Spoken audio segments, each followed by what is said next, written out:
പിതാവിന്റെയും പുത്രന്റെയും പരിശുദ്ധാത്മാവിന്റെയും നാമത്തിൽ ആമേൻ. പ്രാർത്ഥിക്കുക. അമ്മേ പരിശുദ്ധമ്മേ, അമ്മേ പരിശുദ്ധമ്മേ, ദൈവമാതാവേ, കൃപാസനത്തിലൂടെ ഞങ്ങൾക്ക് ഞങ്ങളുടെ ദേശത്തിനും അമ്മ മധ്യസ്ഥം തേടി തന്ന എല്ലാ അനുഗ്രഹങ്ങൾക്കും കൃപകൾക്കും ഞങ്ങളിപ്പോൾ ഹൃദയം നിറഞ്ഞ നന്ദി പറയുന്നു.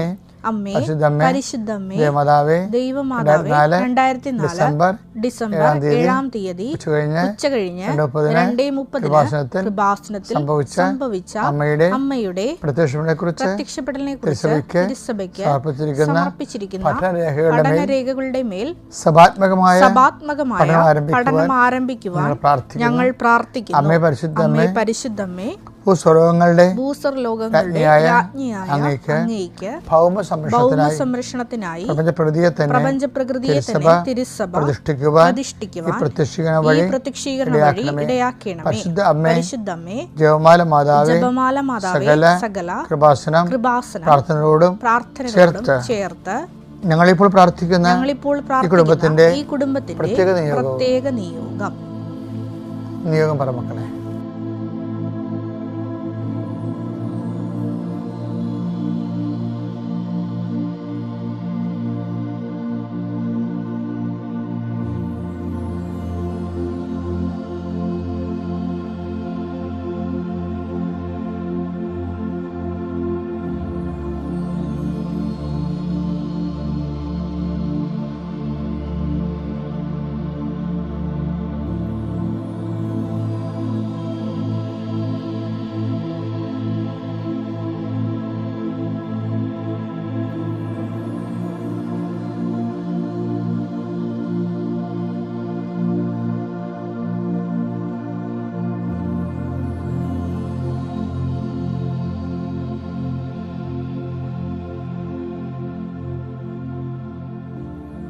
അമ്മയുടെ പ്രത്യക്ഷീകരണത്തിന്റെ ഈ അനുഗ്രഹവേള ഞങ്ങൾക്ക് സാധിച്ചു തരുവാൻ വിശ്വാസ പ്രമാണം.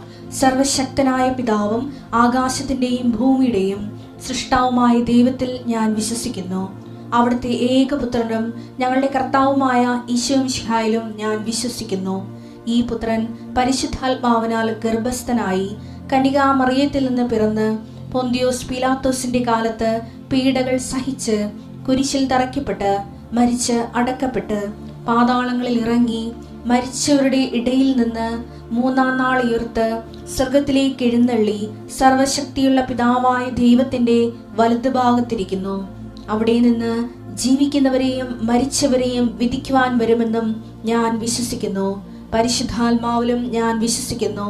വിശുദ്ധ കത്തോലിക്കാ സഭയിലും പുണ്യവാന്മാരുടെ ഐക്യത്തിലും പാപങ്ങളുടെ മോചനത്തിലും ശരീരത്തിന്റെ ഉയർപ്പിലും നിത്യമായ ജീവിതത്തിലും ഞാൻ വിശ്വസിക്കുന്നു. ആമേൻ. സുഖസ്ഥനായ ഞങ്ങളുടെ പിതാവേ, അങ്ങയുടെ നാമം പൂജിതമാകണമേ. അങ്ങയുടെ രാജ്യം വരണമേ. അങ്ങയുടെ തിരുമനസ് സ്വർഗത്തിലെ പോലെ ഭൂമിയിലും ആകണമേ. അന്നു വേണ്ടുന്ന ആഹാരം ഇന്ന് ഞങ്ങൾക്ക് തരണമേ. ഞങ്ങളോട് തെറ്റ് ചെയ്യുന്നവരോട് ഞങ്ങൾ ക്ഷമിക്കുന്നത് പോലെ ഞങ്ങളുടെ തെറ്റുകൾ ഞങ്ങളോടും ക്ഷമിക്കണമേ. ഞങ്ങളെ പ്രലോഭനത്തിൽ ഉൾപ്പെടുത്തരുതേ, തിന്മയിൽ ഞങ്ങൾ രക്ഷിക്കണമേ. ആമേൻ. നന്മ നിറഞ്ഞ മറിയമേ, സ്വസ്തി. കർത്താവ് അങ്ങയുടെ കൂടെ സ്ത്രീകളിൽ അങ്ങ് അനുഗ്രഹിക്കപ്പെട്ടവളാകുന്നു. അങ്ങയുടെ ഉദരത്തിൻ ഫലമായി ഈശോ അനുഗ്രഹിക്കപ്പെട്ടവനാകുന്നു. പരിശുദ്ധ മറിയമേ, തമ്പുരാന്റെ അമ്മേ, പാപികളായ ഞങ്ങൾക്ക് വേണ്ടി ഇപ്പോഴും ഞങ്ങളുടെ മരണസമയത്തും തമ്പുരാനോട് അപേക്ഷിക്കണമേ. ആമേൻ.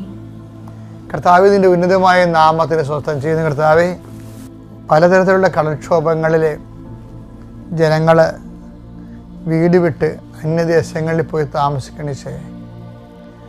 സ്വന്തം മക്കളെ കെട്ടിച്ച വീട്ടിലും ബന്ധുക്കളുടെ വീട്ടിലുമൊക്കെ നാട് വിട്ടു പോയി താമസിക്കുക. അവിടെ പുരുഷന്മാരെല്ലാം പല പല നിരാലംബരായി കടപ്പുറത്ത് ചെല്ലാനം പോലെയുള്ള കടലോരങ്ങളിൽ അലഞ്ഞു നടക്കുന്ന ദാരുണമായ കാഴ്ചയാണ് കാണുന്നത്. അവർ ഉരുൾ പൊട്ടുന്നവരും നദി കരകഴിഞ്ഞ് വീട്ടിലോട്ട് ഒഴുകുന്നവരും എല്ലാ മേഖലയും ജീവിതം സ്തംഭിച്ചിരിക്കുന്ന അവസ്ഥകളിൽ കർത്താവ് എത്രയും വേഗം വെള്ളം ഇറങ്ങി ജനങ്ങൾ സ്വസ്ഥത അനുഭവിക്കുവാനും ഇതിനുള്ളിലെ അഡ്മിഷനും മറ്റ് ഉപരിപഠനങ്ങൾക്കുമായി പോകുന്ന കുഞ്ഞുങ്ങൾക്ക് സ്വന്തം വീടും അവരുടെ സർട്ടിഫിക്കറ്റ് വെക്കാൻ പോലും സ്ഥലമില്ലാത്ത രീതി വെള്ളം ജലപ്പൊക്കം കവിഞ്ഞ വീടുകളുണ്ട്. എത്രയും വേഗം വെള്ളം ഇറങ്ങി സ്വന്തം വീടുകളിലേക്ക് ജനങ്ങൾ തിരിച്ചു വരാൻ പരിശുദ്ധമ്മ ദേവമാതാവിനോട് പ്രാർത്ഥിക്കുന്നു. അമ്മേ പരിശുദ്ധമ്മ ദേവമാതാവേ, കനായിലെ കല്യാണ കുടുംബത്തിലേക്ക് എന്ന പോലെ നഷ്ടപ്പെട്ടു പോയ, പകുതിയും അടിയിലായിപ്പോയ ആലപ്പുഴ കൊച്ചി മേഖലകളിലും മറ്റ് കടലോര പ്രദേശങ്ങളിലുമുള്ള കുടുംബങ്ങളെ അമ്മ ഏറ്റെടുക്കണേ പ്രാർത്ഥിക്കുന്നു. ഭരണാധികാരികളെ കണ്ണുകളെ എത്രയും വേഗം അടിയന്തരമായ ഈ മേഖലയിലേക്ക് തിരിക്കുവാനും മറ്റെല്ലാ അവരുടെ ഊന്നലുകൾക്കും അപ്പുറത്തായി പ്രഥമ പരിഗണന വെള്ളപ്പൊക്ക ദുരിതാശ്വാസ മേഖലകളിൽ കിട്ടുന്നതിന് വേണ്ടി ഭരണാധികാരികൾക്ക് വേണ്ടി പ്രാർത്ഥിക്കുന്നു. അനുശോചിതമായ അടിയന്തര നടപടികൾ ക്ലേശം അനുഭവിക്കുന്ന എല്ലാവർക്കും സംലഭ്യമാക്കുന്നതിന് വേണ്ടി എല്ലാ സാമൂഹ്യ പ്രവർത്തകരും ജനങ്ങളെ സംഘടിപ്പിച്ചുകൊണ്ട് അവകാശത്തിന് പോരാടുന്നവരെയും ആശീർവദിച്ചുകൊണ്ട് പ്രാർത്ഥിക്കുന്നു.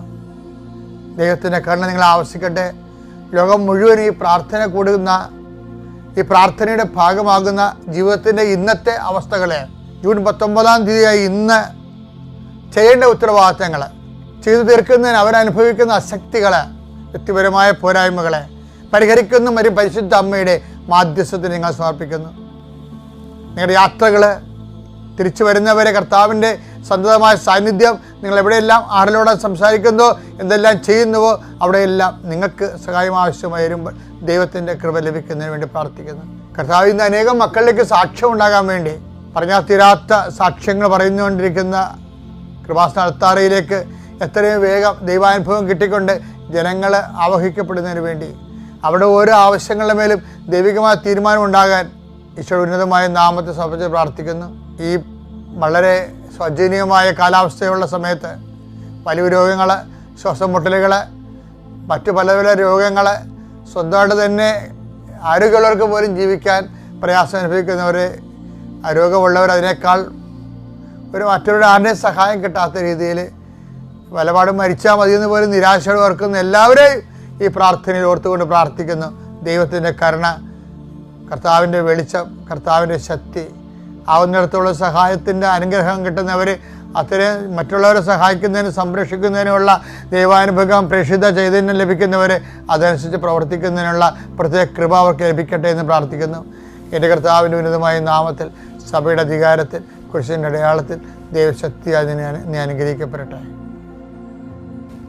എൻ്റെ പ്രിയപ്പെട്ടവരെ, ആധ്യാത്മിക മേഖലകളിലെ ഞങ്ങളെപ്പോലെയുള്ള സുവിശേഷ പ്രവർത്തകരും അഭിമുഖീകരിക്കുന്ന ഒരു ആത്മീയ പ്രതിസന്ധി എന്ന് പറയുന്നത്, ഓരോ മനുഷ്യനും അവൻ്റെ ഭൗതിക വളർച്ചയുടെ വയസ്സ് അനുസരിച്ച് കൊണ്ട് വിശ്വാസ വളർച്ച വർദ്ധിക്കുന്നില്ല എന്നുള്ളതാണ്.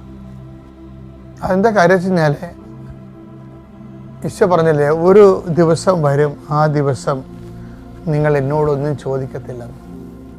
ഞാൻ എപ്പോഴും സ്വപ്നം കാണുന്ന ഒരു ദിവസമാണത്. അതായത് ജീവിത ആവശ്യങ്ങൾക്ക് 0 റെഫറൻസ് കൊടുത്തുകൊണ്ട് കർത്താവിന് വേണ്ടി തന്നെ കർത്താവിൻ്റെ തിരുസന്നിധിയിൽ ദൈവസ്നേഹത്തിൻ്റെ മണിക്കൂറുകൾ ചെലവഴിച്ചുകൊണ്ട് ജീവിക്കാൻ, എന്നിട്ട് സഹനത്തെ അതിൻ്റെ അടിസ്ഥാനത്തിൽ പ്രതിരോധിക്കുവാനും സമീപിക്കുവാനും അതിജീവിക്കുവാനും അങ്ങനൊരു സാധ്യതയുണ്ട്. കാര്യം ഞാനിതൊക്കെ ഇപ്പോൾ സംസാരിക്കുമ്പോൾ നിങ്ങൾ തന്നെ പറയും, അച്ഛൻ എന്ത് മനുഷ്യന് മനസ്സിലാകാത്ത കാര്യം സംസാരിക്കണം. അങ്ങനെയല്ല.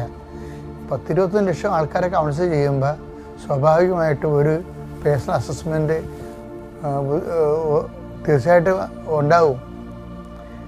ഞാൻ ചാസ്മത്ത് ഓർക്കുകയും ഇപ്പോൾ ഏകസത്യദൈവമായ നിന്നെയും നീ അയച്ച യേശുക്രിസ്തുവിനെയും അറിയുകയാണ് നിത്യജീവൻ. അല്ലേ? എന്ന് വായിച്ചേ 17:3 യോഹന്നാൻ. ഏകസത്യദൈവമായ അവിടുത്തെയും അങ്ങ് അയച്ച യേശുക്രിസ്തുവിനെയും അറിയുക എന്നതാണ് നിത്യജീവൻ. ഇതിൻ്റെ വിഷയം എന്ന് പറയുന്നത്, നിത്യജീവൻ എന്ന് പറയണത് ദൈവത്തെ അറിഞ്ഞ് ജീവിക്കുന്ന ഈ അറിവ് എവിടെ വെച്ചും ആരംഭിക്കാം. ഈ അറിവ് എവിടെ വെച്ചും ആരംഭിക്കാം. അതിന് പലരും പറയും മതമൊക്കെ മരിച്ചു കഴിഞ്ഞിട്ട് ഉള്ള വിഷയങ്ങളെക്കുറിച്ചാണ് മതം കൂടെ സംസാരിക്കണമെന്ന്. അത് നോൺ സെൻസായിട്ട് മതത്തെക്കുറിച്ചും അതിൻ്റെ ജീവിത രീതികളെക്കുറിച്ചും അറിയാൻ പാടില്ലാത്തവരാണ്. ആത്മീയ അനുഭവങ്ങളെക്കുറിച്ച് ഒരു 0 നോളജ് ഉള്ളവരാണ്. ഏകസത്യമായി നീ യേശുക്രിസ്തുവിനെ അറിയുകയാണ് എത്തിയെന്ന് പറയുമ്പോൾ, ഈ യേശുക്രിസ്തുവിനെ അറിയുക, പിതാവിനെ അറിയുക എന്ന് വെച്ച് കഴിഞ്ഞാൽ അത് ഏത് സമയത്തും ഭൂമിയിലെ ദൈവജ്ഞാനത്തോടെ ദൈവസ്നേഹത്തോടെ ദൈവാനുഭവത്തോടെ ജീവിക്കുന്ന ഓരോരുത്തർക്കും നിത്യജീവനിലാണ് അവർ. ഇതിൻ്റെ തുടർച്ചയാണ് നമുക്ക് ശരീരമില്ലാത്ത അവസ്ഥയിൽ ഉള്ള ആത്മാവിൻ്റെ അനുഭവമായിട്ട് തുടർന്നുകൊണ്ട് പോണത്. ദൈവത്തോട് ഇൻറ്റിമസി വേണം നിങ്ങൾക്ക് തോന്നിയിട്ടില്ലേ? അല്ല എന്തെങ്കിലും നിങ്ങളിങ്ങനെ മേലോട്ട് നോക്കി ഓരോ ജീവിത ആവശ്യങ്ങളോട് പ്രാർത്ഥിക്കുന്നതാണ്. അത് ABCD എന്ന് പറയും. 4ാം ക്ലാസ് വരെ ഉള്ളൂ. അതിന് പിന്നെ വളർച്ച വേണ്ടേ? ഏറ്റവും വലിയ അധ്യായം ദുരന്തം എന്ന് പറയുന്നത് ഒരു 40 വയസ്സുള്ളവനും 4 വയസ്സിൻ്റെ വിശ്വാസമേ ഉള്ളൂ. അതല്ലല്ലോ, ഇതിനെന്ത് വളർച്ചയാണുള്ളത്? വിശ്വാസം, പ്രത്യാശ, ദൈവസ്നേഹം എന്നും പറഞ്ഞ് ഇങ്ങനെ ഇൻറ്റിമസിയിലൂടെ വളരണത് ദൈവാനുഭവത്തിലേക്ക്. അപ്പം അങ്ങനെ വരുമ്പോൾ ഇപ്പോൾ 14:21 വായിച്ചേ, 23 യോഹന്നാന്റെ സുവിശേഷം. യേശു പ്രതിവചിച്ചു, എന്നെ സ്നേഹിക്കുന്നവൻ എന്റെ വചനം പാലിക്കും. അപ്പോൾ എന്റെ പിതാവ് അവനെ സ്നേഹിക്കുകയും ഞങ്ങൾ അവന്റെ അടുത്ത് വന്ന് അവനിൽ വാസമുറപ്പിക്കുകയും ചെയ്യും. ഇത് പ്രസൻസ് ആണ് ശരിക്കും പറഞ്ഞാൽ. ഈശോ പറഞ്ഞപ്പോൾ അങ്ങനെ പോയണേ. എന്താണ്? എന്നെ സ്നേഹിക്കുന്നവൻ എൻ്റെ വചനം പാലിക്കും. അതല്ലേ ഉടമ്പടി. ഉടമ്പടിയിൽ വരുന്ന വിഷയം എന്ന് പറയുന്നത് എന്താണ്? ഉടമ്പടിയിലെന്ന് പറഞ്ഞ വിഷയം ദൈവത്തെ സ്നേഹിക്കാനുള്ള പ്രത്യേകമായ നിയോഗമാണ്. ഉടമ്പടി നിയോഗം എന്താ? നമ്മളുടെ വസ്തു വിൽക്കണം, അല്ലെങ്കിൽ മകളെ കെട്ടിക്കണം, ജോലിക്ക് പ്രൊമോഷൻ കിട്ടണം, PR കിട്ടണം, ദാറ്റ്സ് ഓക്കെ. അതെല്ലാം വിഷയബന്ധിയാണ്. ശരിക്കും വിഷയബന്ധിയിൽ നിന്ന് ഒരു ടൈം കഴിയുമ്പോൾ ക്രൊണോളജിക്കൽ ഗ്രോത്ത് അനുസരിച്ച് വ്യക്തിബന്ധിയിലേക്ക് നമ്മൾ വളരണം. അതിനാണ് ഉടമ്പടി പുതുക്കണ ആൾക്കാർ. വ്യക്തിബന്ധിയിലേക്ക് വളരണം എന്തിനാണ്? അതാണ് ഒന്നൊരു വായിച്ചത്, എന്നെ സ്നേഹിക്കുന്നവൻ എൻ്റെ കൽപ്പന പാലിക്കുകയും. അപ്പം കൽപ്പന അവിടെ പാലിക്കണത് എന്തിൻ്റെ അടിസ്ഥാനത്തിലാണ്? ഇപ്പോൾ ഉടമ്പടി പച്ചയായിട്ടുള്ള ആൾക്കാരൊക്കെ, പച്ച വ്യാപാരില്ല, 1ാം സ്ഥാനം, 1ാം ഘട്ടം, അവർ ആ ഉടമ്പടി പാലിക്കണതിൻ്റെ കാര്യം അവരുടെ വിഷയങ്ങൾ നടക്കാൻ വേണ്ടിയാണ്. പക്ഷേ ഉടമ്പടി നീല പേപ്പർ വെള്ള പേപ്പറിലേക്ക് മാറുമ്പോൾ അവരെന്താ ചെയ്യേണ്ടത്? അവർ ഉടമ്പടി പാലിക്കുന്നതിൻ്റെ കാര്യം എന്താ പറയണത്? എന്നെ സ്നേഹിക്കുന്നവൻ എൻ്റെ കൽപ്പന പാലിക്കും. ദൈവത്തെ സ്നേഹിക്കുന്നത് കൊണ്ടാണ് നമ്മൾ ഉടമ്പടിയിൽ കൽപ്പന പാലിച്ചു പോകുന്നത്. ആദ്യം നമ്മൾ ചെയ്യണത് നമ്മുടെ വിഷയത്തെ സ്നേഹിക്കുന്നത് കൊണ്ടാണ്. അല്ലെങ്കിൽ നമ്മൾ സ്വാതന്ത്ര്യം പ്രാപിക്കണം പുതുക്കുമ്പോൾ. ആ ഒരു ഗ്രോത്ത് ആ ബേസിൽ ഉണ്ടാവണം. അപ്പം ദൈവത്തെ സ്നേഹിക്കാൻ വേണ്ടിയാണ്, അവൻ പറയണ പോലെ ചെയ്തുകൊണ്ട് ജീവിക്കാൻ വേണ്ടിയാണ് ഉടമ്പടി എടുത്തിരിക്കുന്നത് നമ്മൾ. അപ്പോൾ അതിൻ്റെ പേര് ഞങ്ങൾ വന്ന് അവരിൽ വാസം ഉറപ്പിക്കും. അതാണ് പ്രസൻസ്. ഉടമ്പടിയിൽ ഒത്തിരി പേര് മഴവില്ല് കണ്ടു, സഞ്ചാരി മാതാവാണ്, മാതാവ് ദർശനത്തിൽ വന്നു, സ്വപ്നത്തിൽ വന്നു, സ്വപ്ന ദർശനം ഉണ്ടായി. ഇങ്ങനെ ഓരോരോ ദൈവത്തിൻ്റെ പ്രസൻസിനെ കുറിച്ചാണ് പറയണത്, സുഗന്ധാഭിഷേകം ഉൾപ്പെടെ. അതിൻ്റെ കാര്യം എന്താണ്? ഉടമ്പടി പക്വതയിലേക്ക് വരുന്നതനുസരിച്ചുകൊണ്ട് പ്രസൻസ് കൂടിക്കൂടി വരും. അങ്ങനെ ആ ഒരു ലെവലിലുള്ള ദൈവാനുഭവത്തിലേക്ക് വരാൻ വേണ്ടി നമ്മൾ ജീവിതത്തെ ക്രമീകരിക്കണമെന്നാണ് എൻ്റെ ഒരു അപേക്ഷ. Thank you. ഈശോമിശിഹായിൽ ഏറ്റവും പ്രിയപ്പെട്ട എൻ്റെ സഹോദരങ്ങളെ, എല്ലാവർക്കും പുൽത്തൊട്ടിയിൽ പിറക്കാൻ പോകുന്ന പൊന്നുണ്ണിയുടെ കുഞ്ഞുങ്ങളെ കൈകൾ വീശി ഹാപ്പി ക്രിസ്മസ്. നമ്മളെ ക്രിസ്മസ് പരിശുദ്ധ അമ്മയിൽ ആദ്യം വിരിഞ്ഞ ആദ്യ മുഹൂർത്തങ്ങളെ ധ്യാനിക്കാൻ പോവുകയാണ്. ഈ ധ്യാനം വളരെ ശ്രദ്ധിച്ചാൽ, പ്രാർത്ഥിച്ചാൽ നമ്മൾക്കും നമ്മുടെ ഹൃദയത്തിലും കുടുംബങ്ങളിലും ഏത് സന്നിഗ്ധമായ അവസ്ഥയിലും ക്രിസ്മസിൻ്റെ സന്തോഷം നമുക്ക് സ്വർഗീയ അനുഗ്രഹമായിട്ട് പകർന്ന് ലഭിക്കാനുള്ള സാധ്യതയുണ്ട്. നിങ്ങൾ സന്തോഷത്തോടെ ആദരവോടെ കർത്താവിൻ്റെ ദാനങ്ങൾക്കായി പ്രാർത്ഥിച്ചുകൊണ്ട് ശുശ്രൂഷയിലേക്ക് വരിക. പ്രിയപ്പെട്ടവരെ, പരിശുദ്ധ അമ്മയോട് ആദ്യം മംഗളവാർത്ത നൽകുമ്പോൾ ആ മംഗളവാർത്ത ഉൾക്കൊള്ളാൻ പക്ഷേ അമ്മയ്ക്ക് ഒത്തിരിയേറെ തടസ്സങ്ങളുണ്ടായിരുന്നു. അമ്മ ആ മംഗളവാർത്തയുടെ സന്തോഷ നിമിഷങ്ങളിൽ പോലും അമ്മയുടെ ഉത്കണ്ഠ മാലാഖയോട് പറയുന്നുണ്ട്. അതായത് ഇതെങ്ങനെ സംഭവിക്കും? ഞാൻ പുരുഷനെ അറിയുന്നില്ലല്ലോ. 10-16 വയസ്സുള്ള യഹൂദ ബാലികയെ സംബന്ധിച്ചിടത്തോളം പുരുഷനെ അറിയാതെ വിവാഹിതയാവാതെ ഒക്കെ ഒരു കുഞ്ഞിൻ്റെ അമ്മയായി വന്നാൽ പിന്നെ ജീവിതം വളരെ സങ്കടകരമായ അവസ്ഥയിലൂടെ മുന്നോട്ട് പോകും. അത് അമ്മയ്ക്ക് പെട്ടെന്ന് മനസ്സിലായി. അപ്പം അമ്മ അത് പക്ഷെ മനസ്സിലായ കാര്യങ്ങൾ പരിശുദ്ധ അമ്മയുടെ പ്രാർത്ഥനയുടെ ഒരു ആന്തരികത അതാണ്. ആ മനസ്സിലായ കാര്യങ്ങൾ സത്യസന്ധമായ ദൈവതിരുസന്നിധി തുറന്ന് പറയും. ദിസ് ഈസ് ഹാപ്പനിങ്, ഇതാണ് എൻ്റെ അവസ്ഥ. ഞാനിങ്ങനെ യഹൂദ ബാലിക എന്ന രീതിയിൽ ഈ സമൂഹത്തിൻ്റെ ഇപ്പോഴത്തെ സാമൂഹ്യ അവസ്ഥയിൽ ഈ വലിയ റിസ്ക് എടുക്കാൻ എനിക്ക് എൻ്റേതായിട്ടുള്ള ഒത്തിരിയേറെ പരിമിതികളുണ്ട്. How can I withstand? ഞാനതെങ്ങനെ കൺഫ്രണ്ട് ചെയ്യണത്? ഞാൻ എങ്ങനെ അഭിമുഖീകരിക്കും? ഞാൻ പുരുഷനെ അറിയുന്നില്ലല്ലോ എന്ന് പറയുമ്പോഴേ ഇത് നമ്മുടെയൊക്കെ ജീവിതത്തിൽ ഉണ്ടാകും. ഇതുപോലെ ഓരോ വിഷമസന്ധികൾ, നമുക്ക് എന്ത് ചെയ്യണമെന്ന് അറിയാൻ പാടില്ലാത്ത കുഴങ്ങിയ അവസ്ഥകൾ. അപ്പോൾ അമ്മയ്ക്കുണ്ടായിരുന്ന പ്രത്യേകത, അമ്മയോട് ഉടനെ റെഡിമെയ്ഡ് പോലെ അമ്മയോട് മാലാഖ പറഞ്ഞു, ഇതിനെ കൗണ്ടറാക്ട് ചെയ്യാൻ പറ്റും, ദൈവിക പദ്ധതിയിൽ അതിന് മാർഗമുണ്ട്. എന്താ മാർഗം? അമ്മ ഇങ്ങനെ ശ്രദ്ധയോടെ ഇരുന്ന് എന്താ മാർഗം എന്നറിയാൻ വേണ്ടി ഇവിടെ പറഞ്ഞ്, holy spirit will come upon you. പരിശുദ്ധാത്മാവ് നിൻ്റെ മേൽ വരുമെന്ന് പറഞ്ഞാൽ ദൈവഭാഷയിൽ വന്നു എന്നതിൻ്റെ അർത്ഥം. ആ ഓൺ ടൈമിൽ തന്നെ വരികയാണ്, പരിശുദ്ധാത്മാവ് നിറയുകയാണ് അമ്മയിൽ. അപ്പം അമ്മയിൽ പരിശുദ്ധാത്മാവ് നിറഞ്ഞു കഴിഞ്ഞപ്പോൾ പരിശുദ്ധാത്മാവ് അതിനെ, ഈ വിഷമസന്ധിയെ അതിജീവിക്കാൻ ഒരു ദൈവിക രഹസ്യം പറഞ്ഞു കൊടുത്തു. ഉടനെ ആ ദൈവിക രഹസ്യം അമ്മ സ്വന്തമായിട്ട് എടുത്തുകൊണ്ട് ദൈവതിരുസന്നിധിയിൽ പ്രഖ്യാപിച്ചു. എന്താണ് ആ ദൈവരഹസ്യം? എല്ലാ പ്രതിസന്ധികളെയും അതിജീവിക്കാനുള്ള ദൈവിക രഹസ്യം എന്താ പരിശുദ്ധാത്മാവ് പറഞ്ഞു കൊടുത്തത്? അമ്മ പറഞ്ഞു, ഇതാ കർത്താവിൻ്റെ ദാസി. അതാണ് ഒന്നാമത്തെ രഹസ്യം. രണ്ടാമത്തെ രഹസ്യം എന്താ? അങ്ങയുടെ ഇഷ്ടം പോലെ എന്നിൽ സംഭവിക്കട്ടെ, നിറവേറട്ടെ നിൻ്റെ വചനം പോലെ. അപ്പോൾ അതായത് നമ്മളുടെ ജീവിതത്തിൽ ഒരു പ്രതിസന്ധി വന്നാൽ അതിനെ കൗണ്ടറാക്ട് ചെയ്യാൻ രണ്ട് ദൈവിക മാർഗങ്ങളുണ്ട്.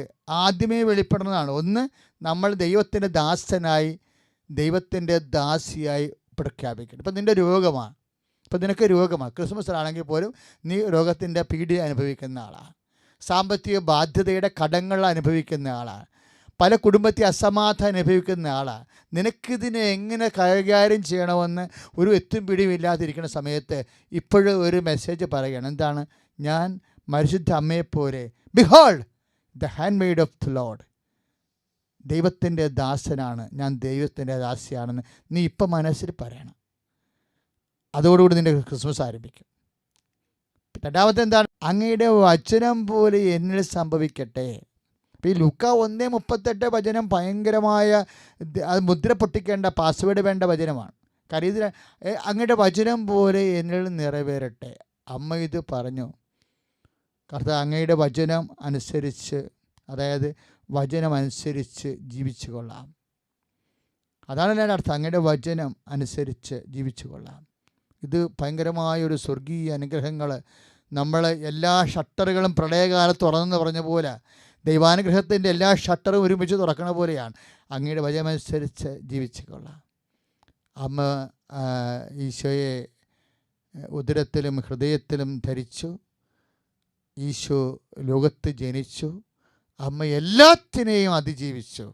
അമ്മ ചെയ്തത് ഒരു ഉടമ്പടിയാണ്. എന്താണ്? അപ്പ പറയണ പോലെ ഞാൻ ജീവിച്ചോളാം, ഞാൻ ചെയ്തോളാം എന്നാണ് ആദ്യം മംഗളവാർത്തയെ പറഞ്ഞത്. ഇപ്പോഴും അത് തന്നെയാണ് പറയണത്. അത് ഉടമ്പടി വചനമാണ്. അവൻ പറയണത് പോലെ ചെയ്യുക.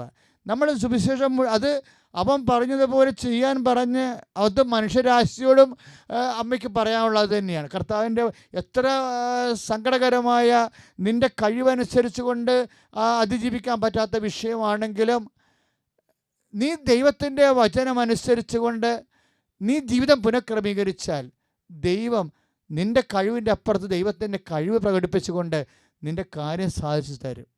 അതുതന്നെയല്ലേ വിഷയം വരണം. ഇപ്പം നമ്മൾ കേൾക്കാൻ പോകുന്ന സാക്ഷ്യം ഏതാണ്ട് അതുപോലെയാണ്. അവർക്ക് 5 വർഷമായിട്ട് മക്കളില്ലാത്തവരാണ്.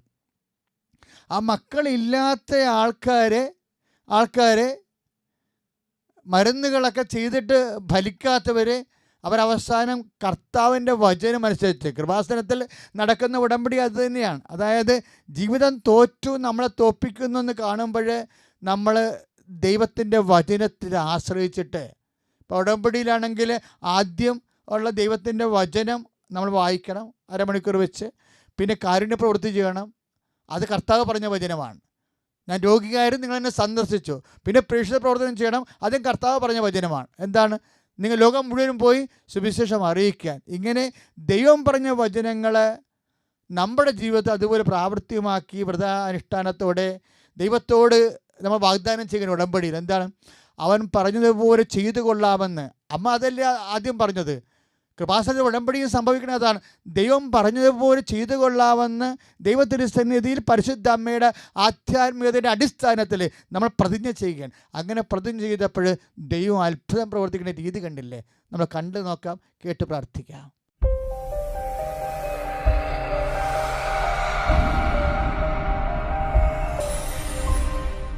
എൻ്റെ പേര് റിൻഫി, സ്ഥലം ചെല്ലാനം. കല്യാണം കഴിഞ്ഞിട്ട് 4 വർഷമായിട്ടും ഞങ്ങൾക്ക് കുട്ടികളുണ്ടായില്ല. ഇവിടെ വന്ന് ദമ്പതി കൂട്ടായ്മയിൽ പങ്കുകൊള്ളുമായിരുന്നു. ഉടമ്പടി പ്രാർത്ഥനയും ചെയ്തിട്ടുണ്ടായിരുന്നു. എന്നാലും അച്ഛനെ കാണാൻ സാധിച്ചിരുന്നില്ല. ഞങ്ങൾ മരുന്ന് വാങ്ങി വരുന്ന സമയത്ത് കണ്ണമാരി പള്ളിയുടെ സ്റ്റോപ്പ് എത്തിയപ്പോഴേക്കും അച്ഛൻ കാറിൽ നിന്നിറങ്ങി പള്ളിയിലേക്ക് കയറി പോകുന്നത് കണ്ടു. ഞങ്ങളവിടെ ഇറങ്ങി പള്ളിയിൽ ചെന്ന് അച്ഛനെ കൊണ്ട് കാര്യം പറഞ്ഞു. അച്ഛൻ ഔസപിതാവിൻ്റെ മുൻപിൽ മുട്ടുകുത്താൻ പറഞ്ഞു. മുട്ടുകുത്തി അച്ഛൻ തലയിൽ കൈവച്ച് പ്രാർത്ഥിച്ചു. എന്നിട്ട് വന്ന് സാക്ഷ്യം പറയണമെന്ന് പറഞ്ഞു. ആ മാസം തന്നെ ഞാൻ ഗർഭിണിയായി. ഏപ്രിൽ 6-ാം തീയതിയാണ് ഡേറ്റ് പറഞ്ഞത്. എന്നാലും മാർച്ച് 19-ാം തീയതി ഞാനൊരു ആൺകുഞ്ഞിനെ പ്രസവിച്ചു. ഈ ഒരു അനുഗ്രഹം തന്ന ഈശോയ്ക്കും മാതാവിനും ഔസപിതാവിനും 1000 നന്ദി.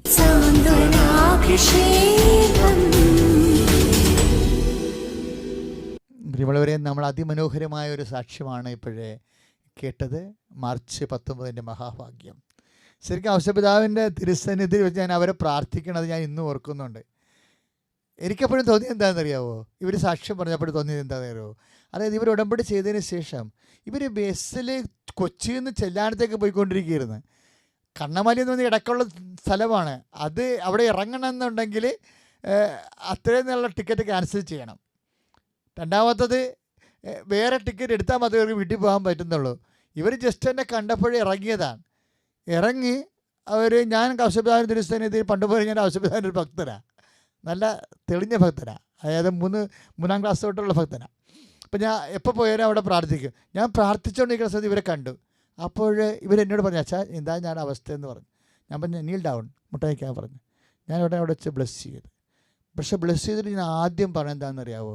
സാക്ഷ്യം പറയണമെന്ന്. എന്താ കാര്യം? നാം ബ്ലെസ് ചെയ്ത് കഴിയുമ്പോൾ നമുക്കറിയാൻ പറ്റും ഇത് പോസിറ്റീവാണോ നെഗറ്റീവാണെന്ന്. പരിശുദ്ധാത്മ നമുക്ക് തോന്നിക്കും. അപ്പോൾ ഇത് പോസിറ്റീവ് ആയതുകൊണ്ട് ഞാൻ സാക്ഷ്യം പറഞ്ഞേക്കണമെന്ന് പറഞ്ഞു. സാക്ഷ്യം അവർ പറഞ്ഞതാണ് നമ്മൾ കേട്ടത്. പക്ഷേ എനിക്ക് ഈ സമയത്ത് പറയാനുള്ളത് എന്താ അറിയാമോ? അവർ വിശ്വസിച്ച കാര്യത്തിന് വേണ്ടി ഇൻവെസ്റ്റ് ചെയ്യാൻ തയ്യാറായി. അതാണ് ഇതിൻ്റെ അകത്ത് മർമ്മമെന്ന് പറയണത്. ഇപ്പോൾ അവർക്ക് വണ്ടിയിൽ നിന്ന് ആ വചനത്തിൽ അവർ വണ്ടിയിൽ നിന്ന് ഇറങ്ങി വന്നേ. രണ്ടാമത്തത് വന്ന് ഈ വിഷയം പറഞ്ഞിട്ട് വേറൊരു വണ്ടി പിടിച്ചാൽ പോകേണ്ടത്. നമ്മൾ നിലനിൽക്കുന്ന വിഷയങ്ങൾക്ക് വേണ്ടി നമ്മൾ സത്യസന്ധരാണെന്ന് ദൈവത്തിന് മനസ്സിലായാൽ പിന്നെ നമുക്ക് സന്തോഷം ഉടനെ പൊട്ടിവിടരും, എളുപ്പമായിരിക്കും. ഒന്ന് പ്രാർത്ഥിക്കും മക്കളെ. ദൈവമേ, ലോകം മുഴുവനും ക്രിസ്മസ് ആഘോഷിക്കുന്ന ഈ സമയത്ത് സങ്കടങ്ങളിലിരിക്കുന്ന മക്കൾ പ്രത്യേകിച്ച് അമ്മ അതിനതിജീവിച്ച പോലെ ദൈവത്തിൻ്റെ വചനത്തിൽ പൂർണ്ണമായി വിശ്വസിച്ച് ദൈവത്തിൻ്റെ വാഗ്ദാനങ്ങൾ പ്രാപിച്ചുകൊണ്ട് ക്രിസ്മസിന് സന്തോഷം അനുഭവിക്കുവാൻ ഇടയാക്കണമേ. യേശുവേ സ്തോത്രം, യേശുവേ നന്ദി, യേശുവേ ആരാധന. ഹല്ലേലൂയ. കർത്താവിൻ്റെ മഹത്വപൂർണ്ണമായ ജനനത്തിൻ്റെ ശക്തി, മനുഷ്യാവതാരത്തിൻ്റെ ശക്തി എല്ലാ മനസ്സുകളിലേക്കും സന്നിവേശിപ്പിക്കുന്നതിന് വേണ്ടി ഇപ്പോഴും നമ്മൾ ആരാധനയിലേക്ക് പ്രവേശിക്കാം.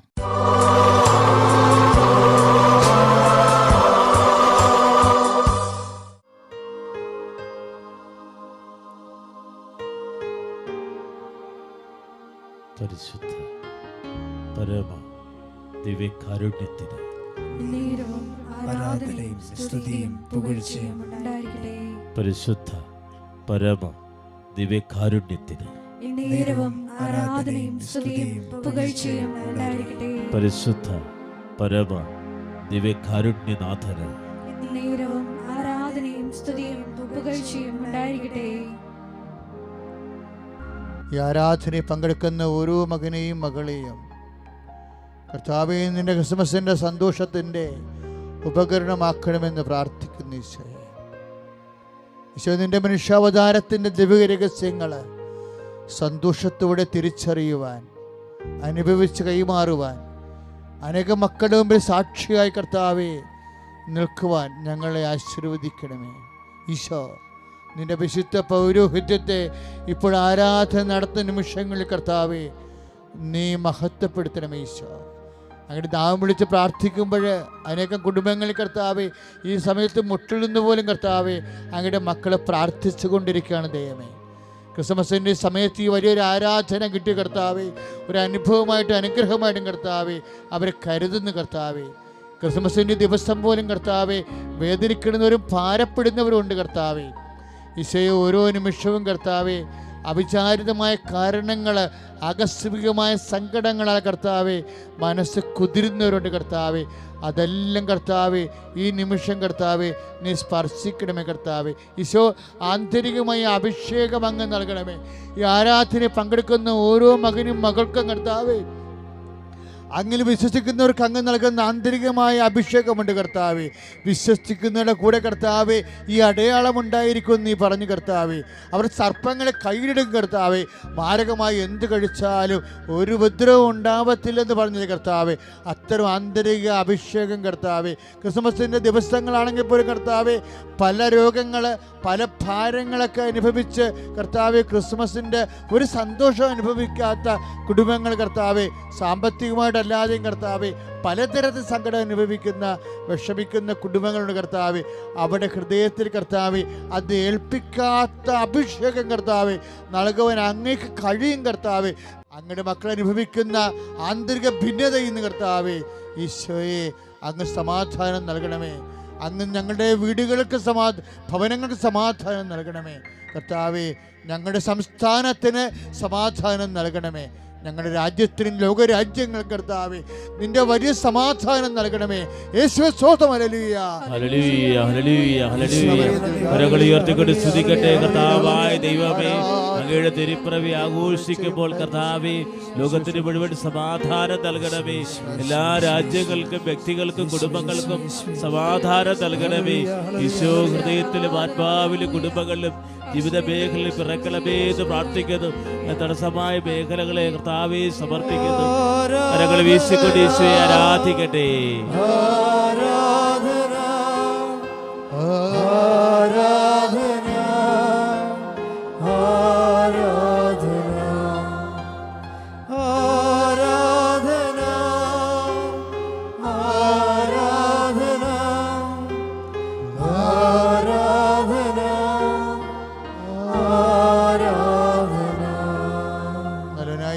തെറ്റായ തീരുമാനം മൂലം, ശരിയായ തീരുമാനങ്ങൾ ശരിയായ സമയത്ത് എടുക്കാൻ പറ്റാത്തത് കാരണം, പറ്റാതെ പോയത് കാരണം കർത്താവേ അസമാധാനം അനുഭവിക്കുന്നുണ്ട്. ഈശോയെ, കർത്താവേ, വലവും ഇടവും നോക്കാതെ പറഞ്ഞു പോയ ചില വാക്കുകൾ, ചെയ്തു പോയ ചില കാര്യങ്ങൾ, എടുത്ത ചില തീരുമാനങ്ങൾ കാരണം കർത്താവേ ജീവിതകാലം മുഴുവൻ അസമാധാനം അനുഭവിക്കുന്നവർ കർത്താവേ ഇപ്പം കണ്ണീരോടെ ആരാധനയിൽ പങ്കെടുക്കുന്നുണ്ട്. ഈശോയെ, ഞങ്ങളുടേതായിട്ടുള്ള ചില കാരണങ്ങളാൽ കർത്താവേ അസമാധാനം അനുഭവിക്കുന്നവർ കർത്താവേ ഇപ്പോഴീശോയെ എല്ലാം പുറത്തെല്ലാം ക്ഷമിച്ച് കർത്താവേ ഈശോയെ നിന്റെ കൃപയാൽ കാരുണ്യത്താൽ അവർക്ക് സമാധാനം നൽകണമേ എന്ന് പ്രാർത്ഥിക്കുന്നു. സമാധാനത്തിൻ്റെ വഴികൾ നൽകണമെന്ന് പ്രാർത്ഥിക്കുന്നു.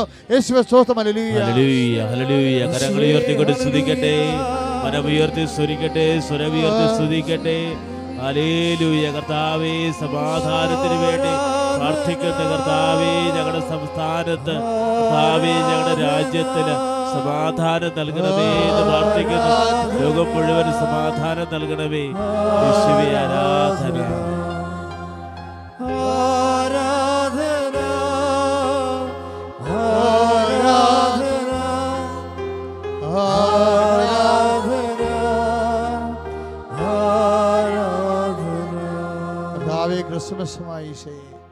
രോഗികളായി ആശുപത്രിയിൽ കഴിയുന്നവർ, അവർക്കുമില്ല ക്രിസ്മസ്.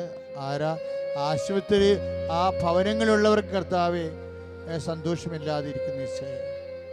കർത്താവെ പലതരത്തെ രോഗങ്ങളാൽ കർത്താവെ ശാരീരിക പീഡ അനുഭവിക്കുന്നവരുണ്ട് ഈശോയെ, അവർക്ക് സന്തോഷമില്ല ഈശോയെ.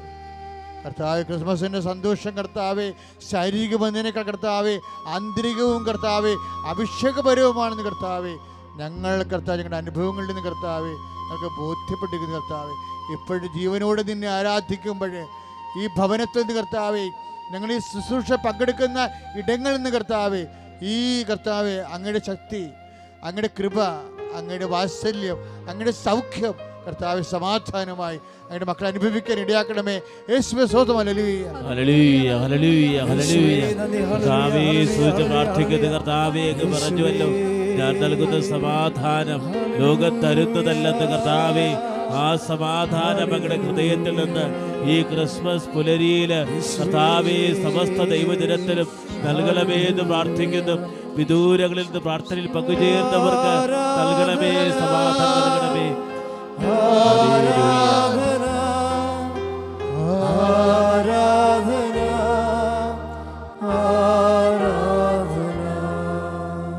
പ്രിയമുള്ളവരെ, നമ്മൾ ആശീർവാദം സ്വീകരിക്കാൻ പോവുകയാണ്.